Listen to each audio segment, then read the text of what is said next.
Pemirsa, Anda tengah menyaksikan program Rumah Demokrasi bersama saya Helmi Syemi. Dan pada episode kali ini kita akan membahas mengenai isu reshuffle kabinet yang ramai diperbincangkan oleh publik belakangan ini. Hal ini tidak terlepas dari kinerja pemerintah yang belum optimal, harga beras yang tidak stabil, pelemahan rupiah, pertumbuhan ekonomi kuartal 1 yang lebih rendah dari tahun sebelumnya, serta pertumbuhan politik yang tidak stabil juga serta harga BBM yang naik turun mengikuti mekanisme harga pasar menjadi indikator kinerja Menteri Kabinet Kerja mendapat lampu merah dari sebagian pengamat. Untuk itu, Rumah Demokrasi hadir untuk membahasnya lebih lengkap bersama narasumber kita yang sudah tidak asing lagi, Pak Yusah Juandi. Apa kabar, Pak? Alhamdulillah baik. Gimana Pak kesibukan belakangan ini, Pak? Ya, masih seperti biasa mengajar. Terus ya membuat tulisan-tulisan.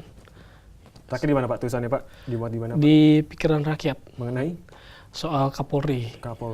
Badrodin Haiti yang terbaru itu kan? Iya, benar sekali. Pak, berbicara mengenai isu reshuffle kabinet, berarti ada sesuatu yang tidak beres atau hal yang buruk sedang terjadi.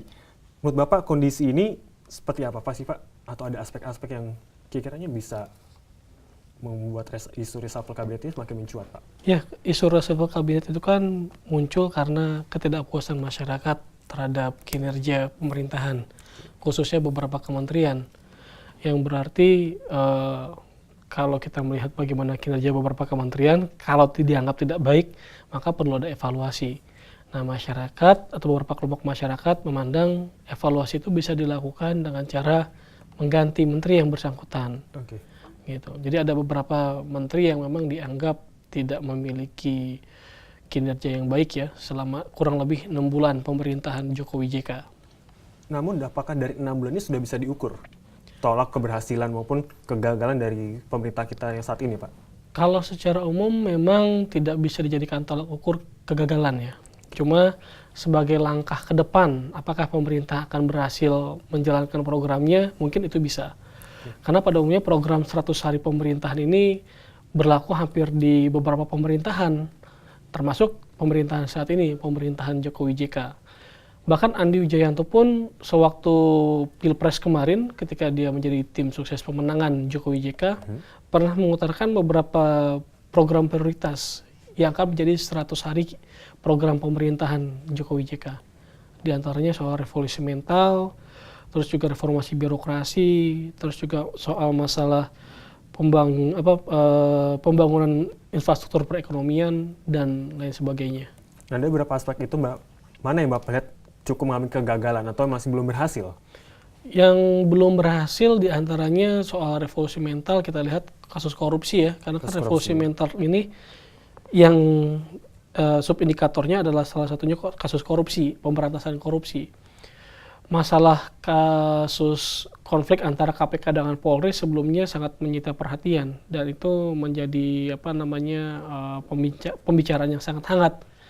Gitu. Apakah pemerintah serius kemudian memberantas korupsi kalau KPK-nya ternyata dikebiri? Itu Mbak lihat sebagai masih belum berhasil ini pemerintah saat ini dalam melakukan revolusi mental. Betul. Oke, Pak, reshuffle kabinet tentu saja merupakan wewenang seorang presiden. Tetapi peristiwa tersebut dapat dibaca sebagai sebuah pertarungan antara Jokowi dengan pihak lain yang punya kepentingan dengan kebijakan tersebut. Apakah benar, Pak? Seperti itu, Pak? Saat ini mungkin kita melihatnya untuk kepentingan pihak lain soal reshuffle kabinet tidak terlalu ya. Tidak terlalu. Karena itu kan hak prerogatif Jokowi juga. Dan lagian juga kelompok-kelompok yang dulu menjadi pesaing dari Jokowi tidak bisa serta-merta mengintervensi atau mendorong Jokowi untuk melakukan reshuffle, nggak bisa. Kalaupun ada partai yang ingin melakukan reshuffle, ya yang bisa mendorong itu adalah partai-partai pendukung dari Jokowi. Adakah Bapak melihat emang ada pertikaian antar partai pendukung Jokowi atau tidak, Pak? Seperti apa, Pak? Saat ini belum terlalu besar ya, belum terlalu besar untuk dorongan reshuffle dari partai pendukungnya. Nah, ini Bapak lihat seperti ini, apakah ada ataukah emang ada beberapa hal yang memicu hal tersebut, Pak? Saya kira ada beberapa hal yang memicu untuk dorong dilakukannya reshuffle soal kinerja pemerintahan. Tapi lagi-lagi tadi kenapa partai-partai pendukungnya tidak terlalu ngotot untuk mendorong adanya reshuffle karena adanya kepentingan juga di sana. Karena kita tahu porsi jatah partai politik di pemerintahan Jokowi JK ini mungkin sudah representatif ya, sudah sangat berimbang, dan saya pikir untuk setiap partai melakukan perombakan atau saling dorong-mendorong melakukan perombakan itu tidak begitu besar. Tadi Bapak menyebut kepentingan untuk reshuffle. Kepentingan apa saja, Pak? Kalau kita berbicara kepentingan reshuffle, berarti ada satu keinginan dari salah satu partai politik untuk mendapatkan mungkin jatah yang lebih dalam kementerian tertentu. Oke. Tapi kan tadi saya lihat kalau untuk dari partai politik belum terlalu terlihat. Contohnya seperti apa, Pak? Kita misalkan bisa ambil kalau ada salah satu menteri yang diganti dari partai politik tertentu, ada kemungkinan partai-partai pendukungnya akan mendorong kadernya untuk menjadi menteri di salah satu pos yang Untuk kosong mendorong itu. salah satu posisi yang kosong itu. Betul. Dari menteri tersebut, adakah yang menurut Bapak kurang? Kalau dari segi kinerja pemerintahan saat ini menteri-menteri yang dianggap kurang kinerjanya ya, saya melihat dari tolak ukur kinerja ada beberapa kementerian, diantaranya Kementerian Hukum dan HAM. Hukum dan HAM. Kenapa Bapak melihat seperti hukum dan HAM ini masih memiliki kekurangan, Pak? Masalah kisru sengketa Kisru. partai politik yang Oke. kemudian tiba-tiba disahkan oleh Menteri Hukum saat ini. Ada dua partai kan, PP3, terus kemudian satu lagi Golkar. Oke. Nah, Menteri Hukum dan HAM ini saya lihat beliau cenderung gegabah dalam mengambil keputusan. Padahal dia bukan lagi sebagai aktor politik, Oke. tapi dia sebagai aktor pemerintahan. Tapi ketika dia tiba-tiba mengesahkan salah satu kubu partai, misalkan P3 dan Golkar, maka keputusannya itu cenderung dilihat sebagai sebuah keputusan politik, bukan keputusan pemerintah. Oke. Gitu. Selain Menteri Hukum dan HAM, apa lagi Pak? Menteri yang menurut Bapak masih Menteri dinilai? Ekonomi salah satunya. Ekonomi. Ya, Kenapa Menteri demikian? Ekonomi. Memang sih dengan status Indonesia rupiah semakin melemah terhadap dolar. Ya, itu perdagangan Indonesia kan masih belum terlalu baik peningkatannya. Terus juga nilai tukar rupiah yang semakin hari semakin melemah dibandingkan dolar. Lalu juga ya kita bisa lihat bagaimana kemudian tingkat inflasi di negara kita ya. Cukup Gitu, tinggi, Pak, ya? yang cukup tinggi. Selain Menteri Hukum dan HAM, lalu ekonomi, adakah lagi Pak yang Bapak lihat masih kurang? Saya pikir mungkin baru dua kementerian Baru itu saja. kementerian itu saja, Pak, ya. Yang Pak. lain masih bisa kita ya toleransi lah. Anomali tersebut membuat wacana reshuffle kabinet yang berhembus itu menjadi semakin kencang dan menjadi ujian sendiri bagi kapasitas kepemimpinan seorang Joko Widodo. Apakah wacana tersebut berasal dari keinginan pribadinya atau bahkan ada intervensi juga, Pak? Kalau Jokowi saya melihatnya masih ingin mempertahankan. Berarti ada intervensi. Ya, salah satunya yang mendorong saat ini adalah wakilnya sendiri justru, Pak Justru JK. sendiri, Iya, Pak oke. JK. Pak JK justru sangat ingin sekali ada reshuffle kabinet. Mungkin beliau merasa gemas ya dengan kondisi kinerja pemerintahan yang ada saat ini. Mungkin kurang cepat. Nah, ini sebenarnya makin menarik Pak ya, karena Pak Jokowi dan Pak JK selalu bertentangan antara dalam menentukan kebijakan. Apakah itu menjadi salah satu alasan juga dari Pak JK yang mungkin ingin mendahului Pak Jokowi sebagai seorang presiden? Kalau saya lihat tipikal JK adalah seperti itu. Jadi nggak bisa ditebak juga bahwa JK ingin mendahului kebijakan seorang Jokowi. Mungkin nggak. Waktu zamannya JK dengan SBY pun sama. Tindakan-tindakan JK selalu mendahului tindakan-tindakan Selalu SBY. mendahului, ya. Pak Isa, tahan dulu perbincangan kita. Pak Misa, jangan kemana-mana, kita akan kembali setelah pesan-pesan berikut ini.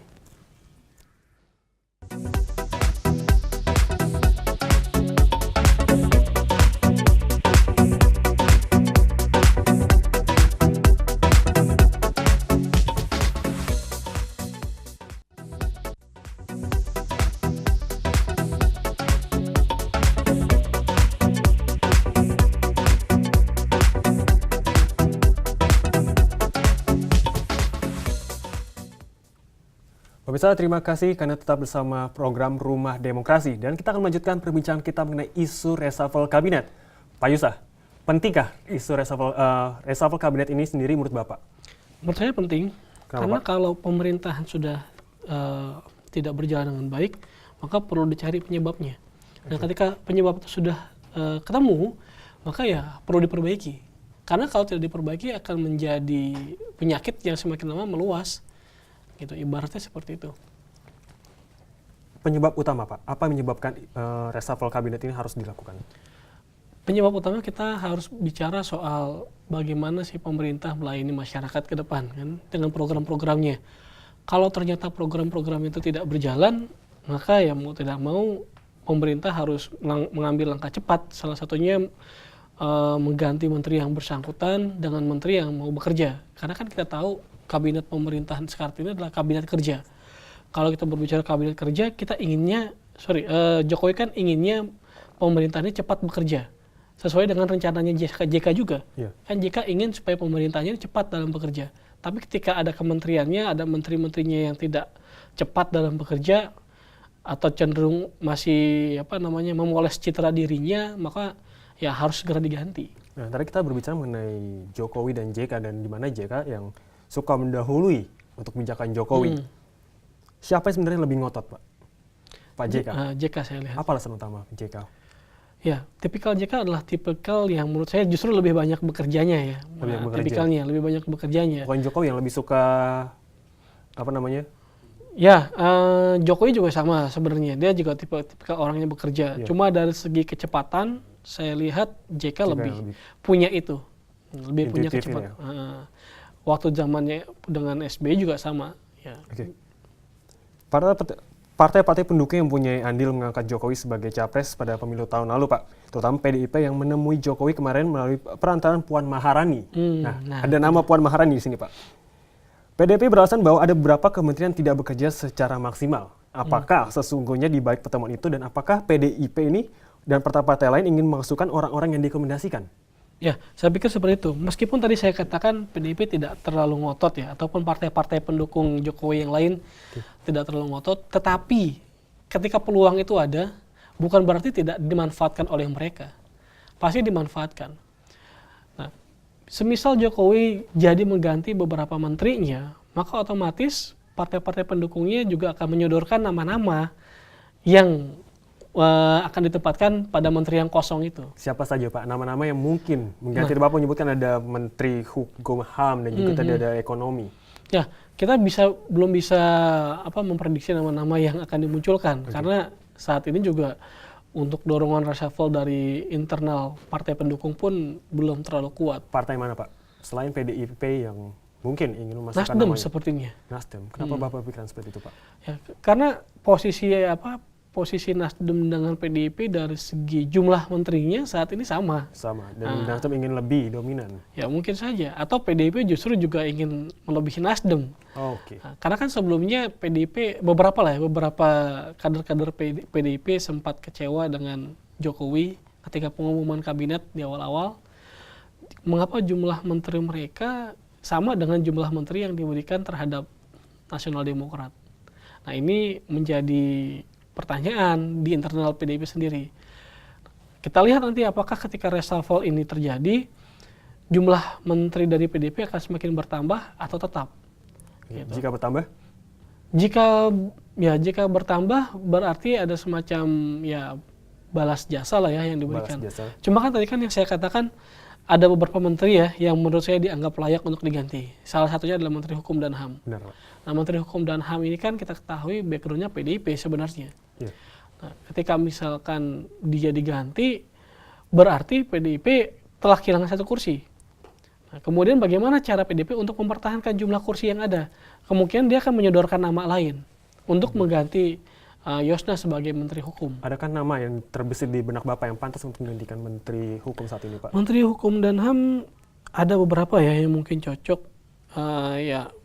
Mungkin kita bisa lihat mungkin Marwar Sirait, orang yang sangat masih muda ya mungkin bisa diplot di Kementerian Hukum dan HAM, ataupun juga yang pernah menjadi wakil ketua DPR.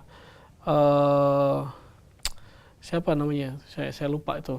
Okay. Nah, itu mungkin beberapa. Apakah ada latar belakang dari calon tadi itu mempunyai latar belakang yang cukup kuat untuk di bidang hukum dan hak asasi? Ya, kalau ngeliat dari track recordnya sih ada. Oke. Pak Yusa, jika Jokowi gagal memilih orang-orang baru yang capable, apakah Jokowi bisa diguncang dengan isu pemakzulan? Karena sampai saat ini masih banyak lawan politik yang berniat untuk menjatuhkan Jokowi, Pak. Untuk isu pemakzulan saya pikir enggak ya. Tidak ada? Tidak ada. Lalu mengapa lawan politik menginginkan reshuffle kabinet? Kalau lawan politik tadi juga saya lihat nggak ada yang terlalu ingin mendorong reshuffle kabinet.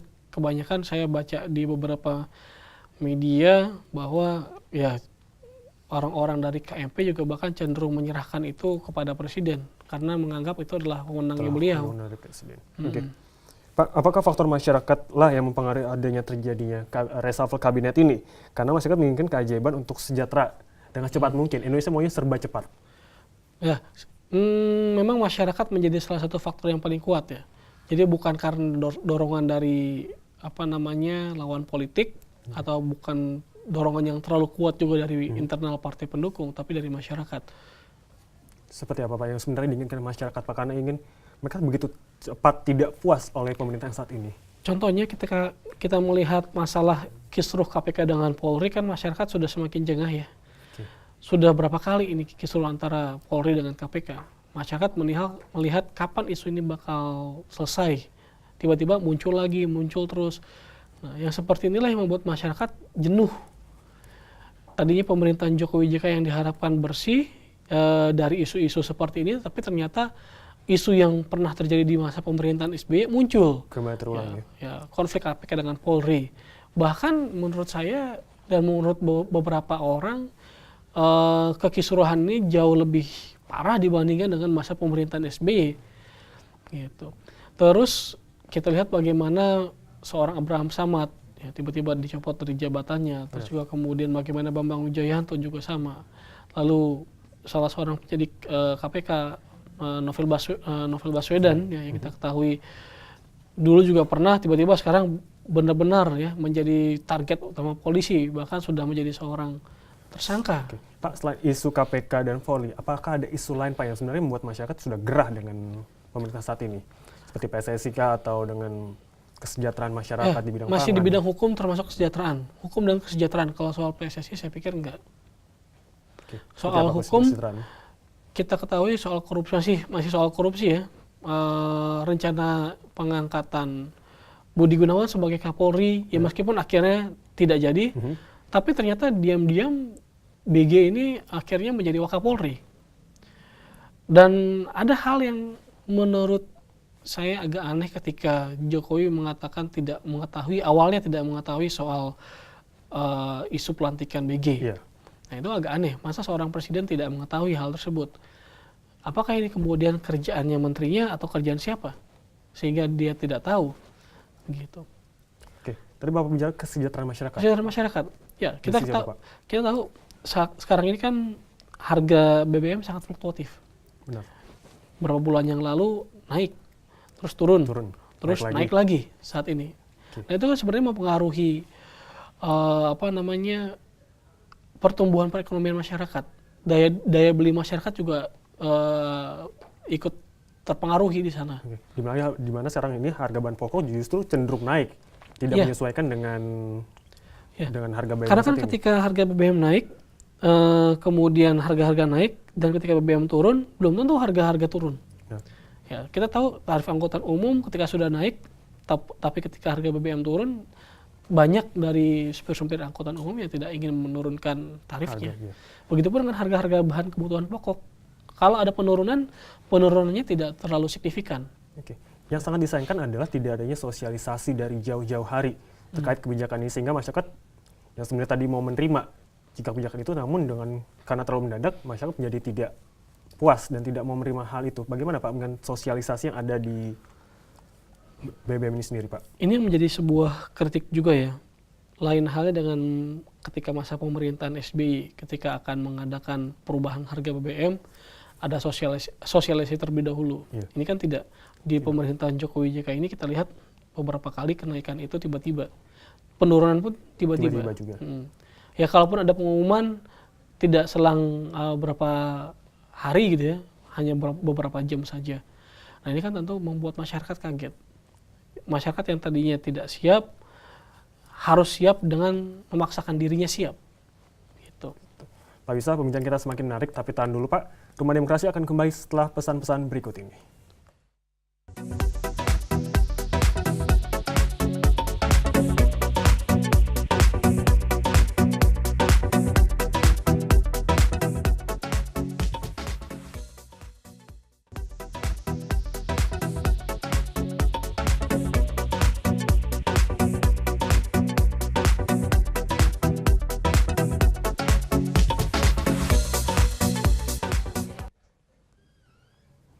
Pemirsa, terima kasih karena tetap bersama di Rumah Demokrasi.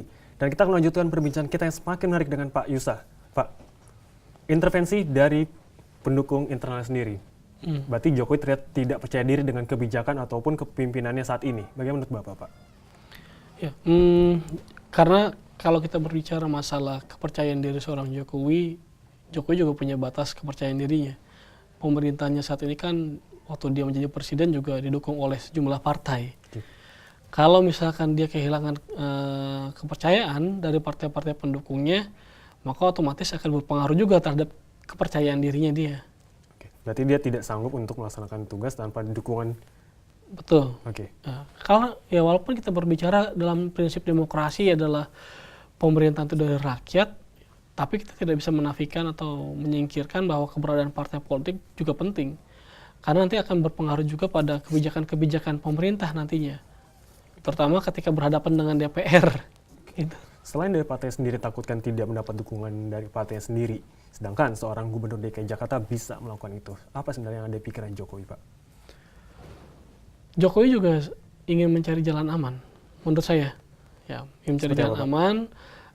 Ya, ketika dia ingin ingin mencoba merombak kabinetnya, dia akan berpikir bagaimana caranya supaya perombakan itu akan menemukan komposisi yang sempurna dengan komposisi sebelumnya. Semisal ketika dia ingin menggantikan salah satu menteri dari partai politik tertentu, pastinya dia akan mencoba untuk melakukan komunikasi politik dengan partai lain, terutama partai yang jatah menterinya itu hilang akibat dari reshuffle. Ya, semisal ada salah satu menteri dari PDIP atau dari Nasdem, misalkan nanti yang entah di reshuffle, kemungkinan yang akan menggantikan itu adalah kader dari PDIP atau Nasdem itu sendiri. Ya, kalaupun misalkan ternyata PDIP misal hilang satu kursi, lalu digantikan oleh menteri dari Partai Nasdem. Nah, itu akan menjadi sebuah ya risiko politik bagi Jokowi. Sebab apa? Sebab dia kemudian menafikan keberadaan PDIP sebagai partai pendukung utama dia. Okay. Karena kan jatah menteri di PDIP berarti berkurang kan? Ketika jatah menteri PDIP di kabinet berkurang, bagaimana kemudian dukungan PDIP terhadap dirinya dalam menyukseskan program-programnya kan? Nah, apakah berkurang atau tidak? Nah, nanti kita lihat perkembangannya. Pak Yusa sendiri setuju atau tidak dengan adanya reshuffle kabinet ini, Pak? Saya setuju kalau misalkan itu dibutuhkan, dan saya lihat pemerintahan saat ini ya perlu ada reshuffle. Dan memang dibutuhkan buat Bapak? Dan memang dibutuhkan, karena kita ingin program pemerintah ini berjalan dengan cepat ya. Memang untuk membuat sebuah kondisi yang ideal tidak semudah membalikan telapak tangan. Tapi kan ya beberapa pemerintahan beberapa menteri yang dianggap kinerjanya tidak memuaskan, bahkan mungkin sangat tidak memuaskan, yaitu perlu diganti. Perbaikan apa saja Pak yang perlu dilakukan, Pak, kalau Bapak sendiri? Menurut saya selain mengganti menteri, tentunya juga Jokowi harus kemudian membuat targetan ya terhadap menteri-menterinya yang nanti masih dipertahankan atau yang nanti akan baru dipilih lagi. Oke. Apakah Jokowi bisa dikatakan gagal? Karena kalau kita membahas pergantian kabinet, reshuffle berarti ada yang tidak beres dan kerja kabinetnya, dan yang kita ketahui bahwa Jokowi memilih kabinet sendiri. Kalau dibilang gagal secara keseluruhan, enggak. Tidak. Tidak bisa kita mengatakan gagal, karena ini kan masih 6 bulan, sedangkan pemerintahan ini kan harus berjalan 5 tahun. Kita tidak bisa mengukur 5 tahun ini dari 6 bulan.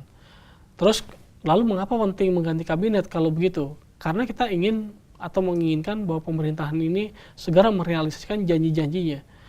Nah, beberapa menteri yang dianggap tadi tidak baik, ya, ataupun dikatakan gagal karena ya kinerjanya yang memang tidak baik. Apakah membuat kekisruhan politik. Apakah waktu 6 bulan ini sudah cukup atau pantas dikatakan untuk mengganti kabinet dengan kabinet yang baru, Pak? Beberapa yang saya sebutkan tadi ya. Oke, tidak perlu menunggu waktu 1 tahun atau nggak perlu. Kayak Menteri Hukum dan HAM ini, Yasona ini saya lihat sudah banyak sekali hal-hal atau blunder yang dilakukan ya. Oke. Pak, sekarang kasusnya adalah Menpora Imam Nahrawi selalu mengulur dan membukukan PSSI. Dan apakah hal tersebut agar jabatannya aman dari reshuffle kabinet Presiden Jokowi yang memang sudah banyak dikabarkan pada bulan lalu? Karena mungkin Menpora pada awalnya tidak banyak menangani kasus besar. Soal kasus Menpora, saya melihatnya justru ya dia salah satu menteri yang punya inisiatif baik untuk memperbaiki atau mereformasi sepak bola Indonesia. Bukan sebaliknya. Mungkin ya beberapa pihak kecewa terhadap sikapnya. Tapi ya mungkin ada saran yang bisa saya berikan kepada Menpora, ada komunikasi yang perlu dijalankan oleh Menpora terhadap PSSI. Diambil jalan tengah. Kalaupun misal ada hal-hal yang tidak baik atau hal-hal yang sebelumnya pernah menodai PSSI, nah maka itu harus diusut. Misal kalau ada permainan uang di dalam tubuh PSSI, maka itu harus melibatkan pihak-pihak yang berkepentingan. Contohnya kepolisian, ya, KPK mungkin dilibatkan dalam penyelidikan dugaan-dugaan korupsi di tubuh PSSI. Kalau ada soal dugaan perputaran permainan-permainan uang dalam pertandingan-pertandingan tertentu, maka saya pikir juga pihak-pihak penegak hukum bisa dilibatkan di sana untuk menyelesaikan hal tersebut. Tapi dengan tidak membekukan PSSI, karena kalau dengan membekukan PSSI juga akan mengundang perhatian ya dari dunia internasional, termasuk dari FIFA.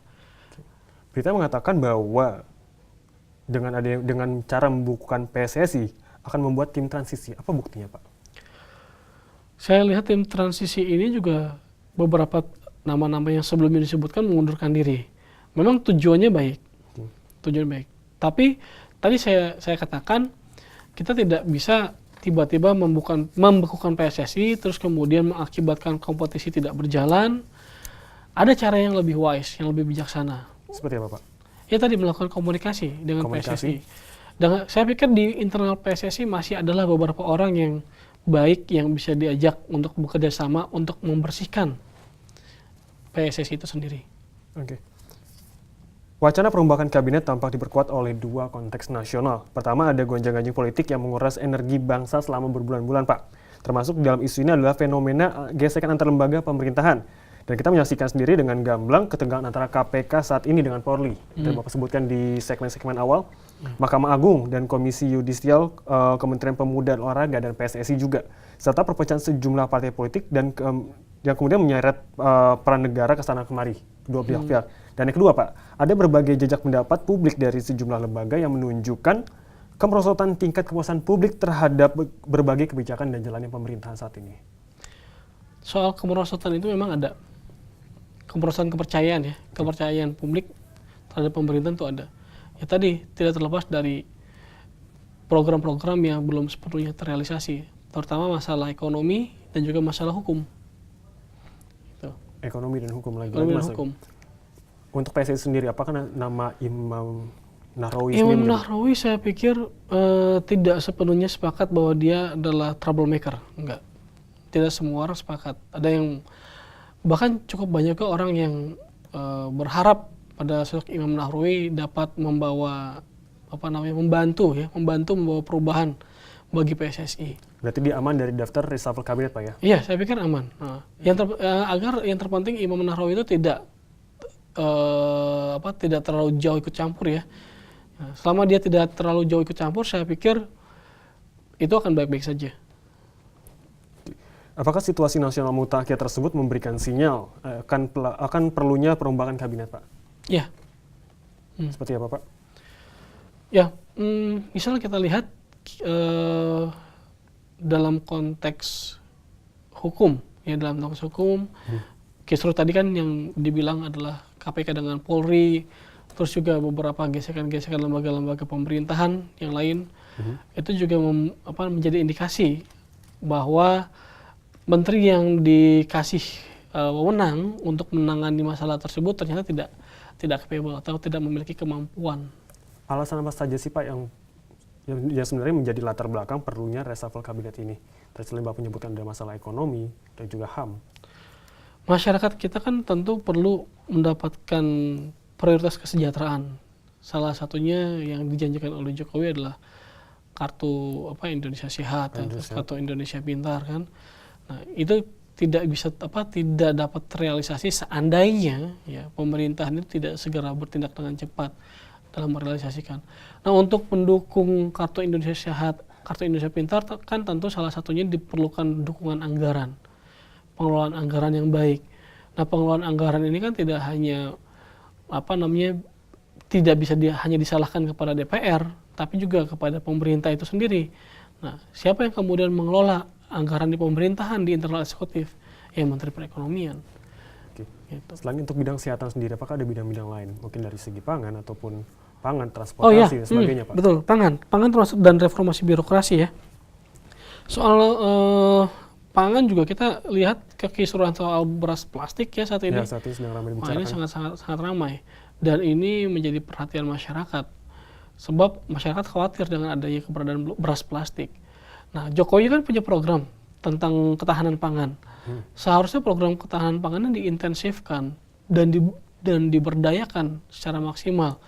Kita bisa bagaimana memaksimalkan hasil produksi lokal atau nasional pertanian kita dengan tidak lagi mengimpor beras-beras dari negara lain. Sebab kalau kita berbicara ketahanan pangan berarti kan kita harus bisa mencukupi kebutuhan beras di negara kita sendiri, tidak dengan mengimpor. Tapi nyatanya ada beras plastik yang Nah, menjadi konflik ternyata itu seperti ini, Pak. Ternyata ya itu permasalahannya ada beras plastik. Gitu. Makanya pemerintah harus bisa kemudian meminimalisir atau bahkan kalau bisa menstop impor beras supaya tidak ada lagi kasus munculnya beras plastik dari Cina. Oke. Tapi sebenarnya merupakan salah satu kesenjangan sosial di mana petani kita menganggap harganya terlalu mahal dan ketika harga jualnya pun terlalu rendah sehingga ada oknum-oknum yang berbuat kecurangan seperti itu. Itu adalah tugas Menteri Pertanian ya untuk menangani masalah tersebut. Saya pikir Indonesia yang sebuah negara yang pernah menganggap atau mengklaim dirinya sebagai negara agraris saat ini harus kembali mengembalikan status itu sebagai negara agraris dengan cara apa? Mengintensifkan produksi pertanian. Nah, untuk mengintensifkan produksi pertanian salah satunya bisa dengan cara mendorong petani dengan cara meningkatkan kesejahteraannya, terus meningkatkan kualitas produksi pertaniannya. Jadi ada banyak aspek yang harus dilihat. Oke. Amankah posisi Menteri Pertanian saat ini, Pak? Menurut Bapak? Oke, Pak, tahan dulu tapi sebentar karena Rumah Demokrasi akan kembali setelah pesan-pesan berikut ini.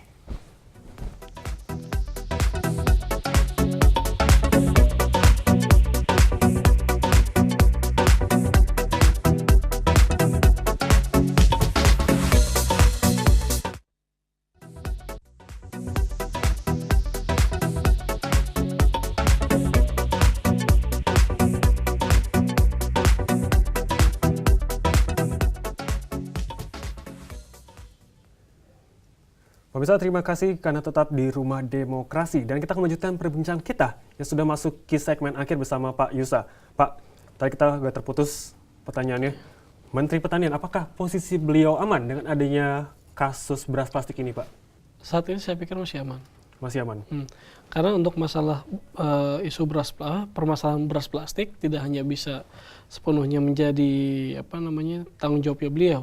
Karena ada menteri lain yang sebenarnya juga Menteri terkait ya, Menteri Perdagangan tadi yang sudah saya katakan. Oke, seperti apa Pak keterkaitannya, Pak? Ya, karena kan untuk melakukan impor beras ini perlu ada koordinasi dengan Menteri Perdagangan. Karena kalau tidak ada koordinasi maka beras dari luar tidak akan bisa masuk ke dalam. Oke, berarti bisa kita katakan bahwa Menteri Perdagangan ini tidak aman posisinya. Saya belum bisa mengatakan itu juga. Karena mungkin baru karena kasus ini aja ya. Kasus ini. Tapi mungkin apakah ada oknum-oknum tertentu yang sengaja membuat isu ini merebak sehingga yang menteri-menteri inilah yang harus bertanggung jawab? Bisa jadi ya, bisa jadi juga tidak. Bisa juga tidak. Oke. Dan bagaimana Pak dengan infrastruktur sendiri di Indonesia selama 6 bulan terakhir ini?